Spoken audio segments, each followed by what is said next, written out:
स्वागत है चैनल पर। आज की इस वीडियो में हम लोग देखने वाले हैं कक्षा 12वीं के लिए पॉलिटिकल साइंस से पढ़ने वाले बहुत ही महत्वपूर्ण प्रश्न जो कि बिहार बोर्ड में पूछे जाने की संभावना है। ये सारे प्रश्न जो है 2024 के एग्जाम के लिए लेकर आ रहे हैं। तो चलिए आप लोग इन प्रश्नों को देखिए और इन प्रश्नों का सही जवाब दीजिए। देखिए, प्रश्न पूछा गया है कि 1975 में राष्ट्रव्यापी सत्याग्रह का नेतृत्व किसने किया। तो आपको पता होगा कि 1975 में राष्ट्रव्यापी सत्याग्रह का नेतृत्व जयप्रकाश नारायण ने किया था। ये जो राष्ट्रव्यापी सत्याग्रह की शुरुआत किए थे 25 जून 1975 को दिल्ली के रामलीला मैदान से शुरू किए थे। ठीक है, दिल्ली के रामलीला मैदान से शुरू किए थे। ठीक है, दिल्ली से शुरू किए थे ये वाला।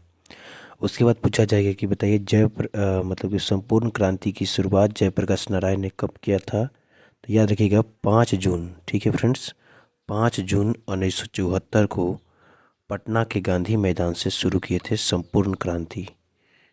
इंदिरा गांधी की सरकार को उखाड़ फेंकने के लिए पूरे भारत में संपूर्ण क्रांति की शुरुआत की थी। संपूर्ण क्रांति का नारा जयप्रकाश नारायण के द्वारा ही दिया गया था। याद रखिएगा फ्रेंड्स कि 1931 में बिहार सोशलिस्ट पार्टी के स्थापना भी किए थे जयप्रकाश नारायण। 1931 में जयप्रकाश नारायण, रामवृक्ष बेनीपुरी, गंगा शरण सिंह ने मिलकर बिहार सोशलिस्ट पार्टी की स्थापना किए थे। और 1934 में एक और पार्टी याद रखिएगा, Congress socialist party. Congress socialist party के संस्थापक जो थे वो थे जयप्रकाश नारायण और आचार्य नरेंद्र देव। ठीक है, याद रखिएगा ये सारे प्रश्न। चलिए हम लोग नेक्स्ट देखते हैं। देखिए, प्रश्न पूछा गया है कि भारत में तीसरी बार राष्ट्रीय आपातकाल कब लगाया गया। तो आपको पता होगा कि भारत में जो तीसरा बार राष्ट्रीय आपातकाल लगा था इंदिरा गांधी की सरकार के समय लगा था 1975 में। 25 जून 1975 को भारत में इंदिरा गांधी की सरकार के द्वारा राष्ट्रीय आपातकाल लगाया जाता है। और ये 21 मार्च 1977 तक चलता है। ठीक है, ये लगभग 21 महीने तक राष्ट्रीय आपातकाल लगाया जाता है इंदिरा गांधी की सरकार के द्वारा। तो देखिए, तीसरी बार जो राष्ट्रीय आपातकाल लगा था, पहले देखिए एक लगा था 1962 में, दूसरा लगा था 1971 में और तीसरा लगा था 1975 में। देखिए, राष्ट्रीय आपातकाल जो है अनुच्छेद 352 के तहत लगाया जाता है। जब भी अनुच्छेद 352 लगाया जाता है, अनुच्छेद 358 अपने आप ही लग जाता है। और जैसे ही 358 अनुच्छेद लगता है, इसके तहत अनुच्छेद 19 स्वयं निलंबित हो जाता है और स्वतंत्रता के अधिकार को निलंबित कर दिया जाता है। तो ये सारे प्रश्न आप लोग याद रखिएगा फ्रेंड्स। आप लोग जानते हैं कि भारत में जो है आपातकाल 3 तरीके का होता है। एक होता है राष्ट्रीय आपातकाल, एक होता है राज्य में आपातकाल और एक होता है वित्तीय आपातकाल। तो आप लोग जानते हैं कि राष्ट्रीय आपातकाल अनुच्छेद 352 के तहत लगता है, राज्य में आपातकाल जो लगता है 356 के तहत लगता है और वित्तीय आपातकाल जो लगता है फ्रेंड्स 360 के तहत लगता है। ठीक है, तो ये सारे प्रश्न याद रखिएगा। चलिए हम लोग नेक्स्ट देखते हैं। देखिए, प्रश्न पूछा गया है कि बहुजन समाज पार्टी के संस्थापक कौन थे। तो आप लोग जानते हैं फ्रेंड्स कि बहुजन समाज पार्टी के संस्थापक काशीराम थे और इस पार्टी की स्थापना 14 अप्रैल 1984 को हुआ था, याद रखिएगा। और आप लोग जानते हैं कि अगर पूछा जाए, देखिए इसको संक्षिप्त में बसपा कहा जाता है, यानी बहुजन समाज पार्टी, और इसकी स्थापना 14 अप्रैल 1984 को हुआ था। उसी तरह याद रखिएगा कि 6 अप्रैल फ्रेंड्स 6 अप्रैल 1980 को भारतीय जनता पार्टी की स्थापना हुआ था। ठीक है, 6 अप्रैल 1980 को भारतीय जनता पार्टी की स्थापना हुआ था लाल कृष्ण आडवाणी और अटल बिहारी वाजपेयी के द्वारा। याद रखिएगा फ्रेंड्स, 2 अक्टूबर 2012 को आम आदमी पार्टी की स्थापना हुआ था। 2 अक्टूबर 2012 को। याद रखिएगा फ्रेंड्स, 29 जून 1966 को जो है शिवसेना की स्थापना हुआ था। ठीक है, अगला याद रखिएगा भारतीय राष्ट्रीय कांग्रेस पार्टी की स्थापना 1885 में हुआ था। और अगला एक याद रखिएगा कि तेलुगु देशम पार्टी की स्थापना 1982 में हुआ था एन.टी. रामाराव द्वारा। और पूछा जाता है कि तेलुगु देशम पार्टी किस राज्य का एक क्षेत्रीय पार्टी है। तो आंध्र प्रदेश का एक क्षेत्रीय पार्टी है। ठीक है, 1977 में जो है आप लोग जानते हैं जनता पार्टी अस्तित्व में आई। और याद रखिएगा एक और पार्टी 1951 में भारतीय जनसंघ की स्थापना हुआ था श्यामा प्रसाद मुखर्जी के द्वारा 1951 में, याद रखिएगा। चलिए हम लोग नेक्स्ट देखते हैं। देखिए प्रश्न पूछा गया है कि किस प्रधानमंत्री ने मंडल आयोग की सिफारिशों को लागू किया। तो आप लोग जानते हैं कि वीपी सिंह के द्वारा मंडल आयोग की सिफारिशों को लागू किया जाता है। आप लोग जानते हैं कि काका कालेकर के रिपोर्ट के अनुसार जो है अध्यक्षता में जो है प्रथम पिछड़ा वर्ग आयोग की स्थापना 1953 में किया जाता है और दूसरा पिछड़ा आयोग की स्थापना के लिए 1978 में जनता पार्टी की सरकार द्वारा विश्वनाथ प्रताप सिंह की अध्यक्षता में एक आयोग तैयार किया जाता है जिसे मंडल आयोग कहा जाता था और यह आयोग 1980 में अपना रिपोर्ट प्रकाशित किया और इनके द्वारा जो रिपोर्ट प्रकाशित हुआ इसमें कहा गया था कि 27% आरक्षण पिछड़े वर्गों को दिया जाए और यह जो मंडल आयोग लागू हुआ था 1990 में लागू हुआ था, याद रखिएगा, और बीपी सिंह के द्वारा लागू किया गया था 1990 में। ठीक है फ्रेंड्स, चलिए हम लोग नेक्स्ट देखते हैं। याद रखिएगा ये जो लागू किया गया था ये 93वां संविधान संशोधन 2006 के तहत इसे लागू किया गया था। ठीक है फ्रेंड्स, याद रखिएगा। चलिए हम लोग नेक्स्ट देखते हैं। देखिए प्रश्न पूछा गया है कि ताशकंद समझौता के समय सोवियत संघ का प्रतिनिधित्व कौन नेता कर रहा था। तो आप लोग जानते हैं कि ताशकंद समझौता जो हुआ था फ्रेंड्स ये हुआ था 10 जनवरी 1966। कब हुआ था फ्रेंड्स? 10 जनवरी 1966 को हुआ था ताशकंद समझौता। सोवियत संघ के ताशकंद में आयोजित हुआ था जो वर्तमान में उज़्बेकिस्तान की राजधानी है। इसमें पाकिस्तान के प्रधानमंत्री आयूब खान और भारत के प्रधानमंत्री लाल बहादुर शास्त्री ने भाग लिया था। लाल बहादुर शास्त्री ने भाग लिया था और आपको पता होगा यह एक शांति समझौता था और इसमें सोवियत संघ का प्रतिनिधि कोसिजिन जो था ये था। और याद रखिएगा ये एक शांति समझौता था जो कि 65 की लड़ाई के बाद हुआ था। ठीक है, चलिए हम लोग नेक्स्ट देखते हैं। देखिए प्रश्न पूछा गया है कि इंदिरा गांधी ने भारत में आपातकाल किस वर्ष लगाया था। तो आपको बहुत ही अच्छे से पता है कि इंदिरा गांधी की सरकार के द्वारा 1975 में भारत में राष्ट्रीय आपातकाल की घोषणा की जाती है। ये 25 जून 1975 को लागू किया जाता है इंदिरा गांधी के सरकार के द्वारा और ये राष्ट्रीय आपातकाल जो है फ्रेंड्स 21 मार्च 1977 तक लागू रहता है। कुल 21 महीनों के लिए ये लगाया जाता है। ठीक है, चलिए हम लोग नेक्स्ट देखते हैं। देखिए प्रश्न पूछा गया है कि निम्न में से किस राज्य में सबसे पहले गैर कांग्रेसी सरकार बनी। तो आपको पता होगा कि इन राज्यों में से सबसे पहले केरल में भारत में पहली बार गैर कांग्रेसी सरकार बनी और याद रखिएगा कि भारत में पहली बार विधानसभा का चुनाव केरल में ही हुआ था। 1957 में हुआ था जिसमें कांग्रेस समाजवादी पार्टी 60 सीटों पर जीत दर्ज की थी। ठीक है, तो याद रखिएगा केरल जो है वो भारत का पहला राज्य है जहाँ सबसे पहले गैर कांग्रेसी सरकार बनी थी और भारत में पहली बार विधानसभा का चुनाव केरल में ही हुआ था। चलिए नेक्स्ट प्रश्न देखते हैं। देखिए प्रश्न पूछा गया है कि नेहरू के निधन के बाद उनका राजनीतिक उत्तराधिकारी कौन बना। तो आपको पता होगा कि नेहरू जी के निधन के बाद 13 दिन तक का कार्यवाहक प्रधानमंत्री के रूप में गुलजारी लाल नंदा ने सत्ता संभाला था। उसके बाद जो हुआ कि मोरारजी देसाई का नाम प्रधानमंत्री बनने के लिए पहले आया लेकिन मोरारजी देसाई को प्रधानमंत्री ना बनाकर लाल बहादुर शास्त्री को बना दिया जाता है। तो याद रखिएगा इसका राइट आंसर होगा सी, गुलजारी लाल नंदा। चलिए हम लोग नेक्स्ट देखते हैं। देखिए प्रश्न पूछा गया है कि स्वतंत्र भारत के प्रथम गवर्नर जनरल कौन थे।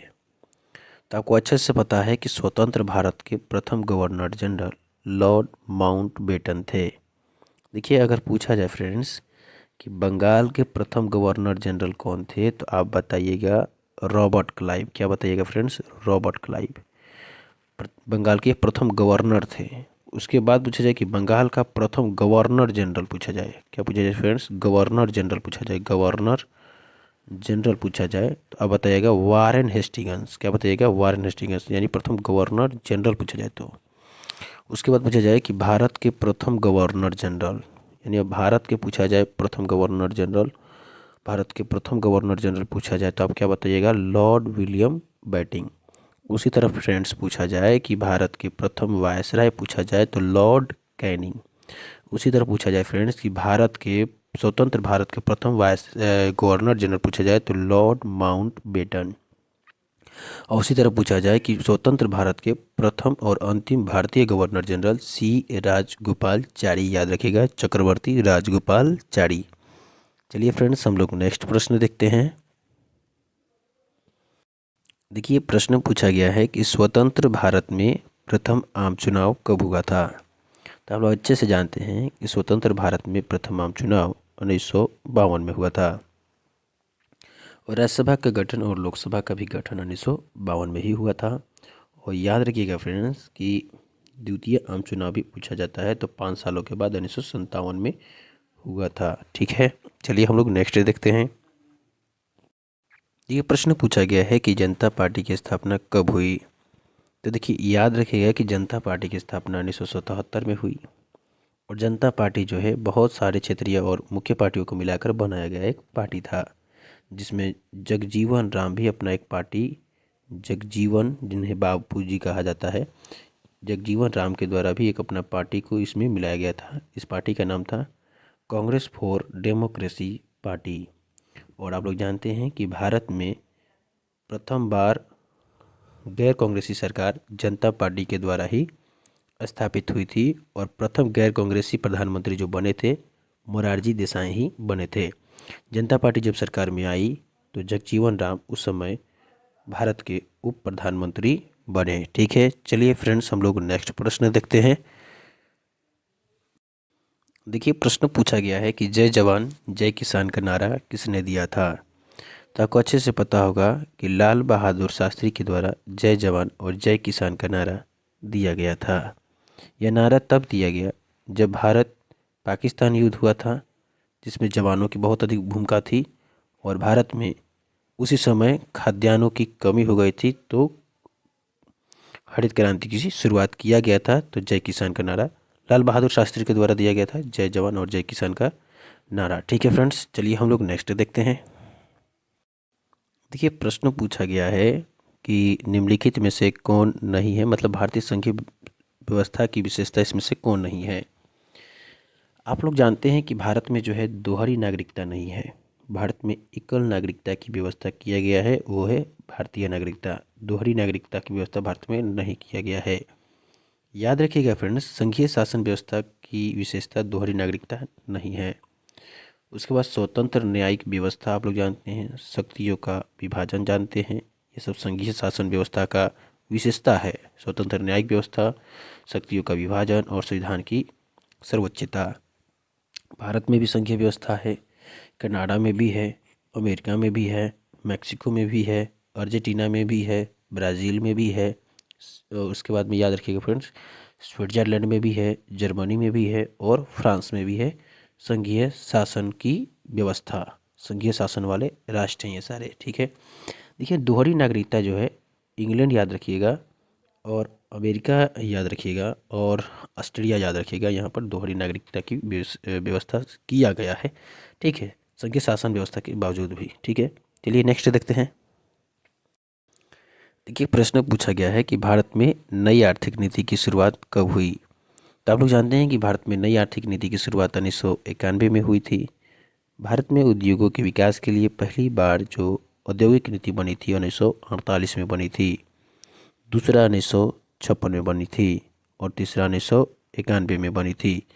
आपको पता होगा फ्रेंड्स कि नई आर्थिक नीति 1991 की औद्योगिक नीति को नई आर्थिक नीति कहा जाता है और इसी नीति के तहत उदारीकरण, निजीकरण और वैश्वीकरण की घोषणा किया गया था। ठीक है फ्रेंड्स, चलिए हम लोग नेक्स्ट देखते हैं। तब तक इतना याद रखिए, चलिए हम लोग नेक्स्ट देखते हैं। देखिए प्रश्न पूछा गया है कि 1952 में किस संगठन की स्थापना हुई? तो आप लोग बहुत ही अच्छे से जानते हैं कि 1952 में राष्ट्रीय विकास परिषद की स्थापना हुआ था। आप लोग जानते हैं कि राष्ट्रीय विकास परिषद की स्थापना 6 अगस्त 1952 को हुआ था। 6 अगस्त 1952 को हुआ था। ये योजना आयोग द्वारा द्वारा बनाई गई योजनाओं को पास करता है। वित्त आयोग का स्थापना आप लोग जानते हैं 22 नवंबर, याद रखिएगा फ्रेंड्स, 22 नवंबर 1951 को हुआ था। और योजना आयोग की स्थापना हम लोग जानते हैं कि 15 मार्च 1950 को हुआ था। योजना आयोग की स्थापना 15 मार्च 1950 को हुआ था। तो आप लोग ये सारे प्रश्न याद रखिएगा फ्रेंड्स। चलिए हम लोग नेक्स्ट देखते हैं। देखिए प्रश्न पूछा गया है कि बजट का संबंध किस पक्ष के साथ है। तो आप लोग जानते हैं कि बजट का जो संबंध है आय और व्यय के साथ है। आप लोग जानते हैं फ्रेंड्स कि आय एवं व्यय की सूची को हम लोग बजट कहते हैं। क्या कहते हैं फ्रेंड्स? बजट कहते हैं। और बजट एक फ्रांसीसी शब्द है जिसका अर्थ होता है चमड़ा का थैला, चमड़े का थैला। ठीक है फ्रेंड्स, याद रखिएगा। एक फ्रांसीसी शब्द है जिसका अर्थ होता है चमड़े का थैला। चलिए फ्रेंड्स नेक्स्ट देखते हैं। देखिए प्रश्न पूछा गया है कि किस पंचवर्षीय योजना को योजनाएं कहते हैं। तो आप लोग जानते हैं फ्रेंड्स कि जो छठी पंचवर्षीय योजना है ये 2 बार लागू हुई थी, एक जनता पार्टी की सरकार के द्वारा और कांग्रेस के द्वारा। इसीलिए यह 2 बार लागू हुई थी, इसलिए इसे योजनाएं कहा जाता है। याद रखिएगा फ्रेंड्स, इसे योजनाएं कहा जाता है। और इसका मुख्य उद्देश्य था रोजगार सृजन। क्या था फ्रेंड्स? रोजगार सृजन। और 5वां का गरीबी उन्मूलन। और चौथा का स्थिरता के साथ आत्मनिर्भरता प्राप्त करना। और तीसरा का आत्मनिर्भरता प्राप्त करना। और दूसरी पंचवर्षीय योजना का मुख्य उद्देश्य था भारी उद्योग की स्थापना। और पहली पंचवर्षीय योजना का मुख्य उद्देश्य था फ्रेंड्स, आप लोग जानते हैं क्या था? कृषि का विकास। ठीक है फ्रेंड्स, चलिए हम लोग नेक्स्ट देखते हैं। देखिए प्रश्न पूछा गया है कि भारतीय योजना आयोग को कब समाप्त कर दिया गया। तो आप लोग जानते हैं कि भारतीय योजना आयोग को 2014 को समाप्त कर दिया गया। और इसकी स्थापना फिर भारत में होता है 1 जनवरी 2015 को, जिसे हम लोग क्या कहते हैं फ्रेंड्स? जिसे हम लोग कहते हैं नीति आयोग। 1 जनवरी 2015 को स्थापित होता है, जिसे हम लोग क्या कहते हैं? नीति आयोग कहते हैं। क्या कहते हैं फ्रेंड्स? नीति आयोग कहते हैं। देखिए नीति आयोग का जो फुल फॉर्म जो है national institutions for transforming India जो है इसका पूरा नाम है।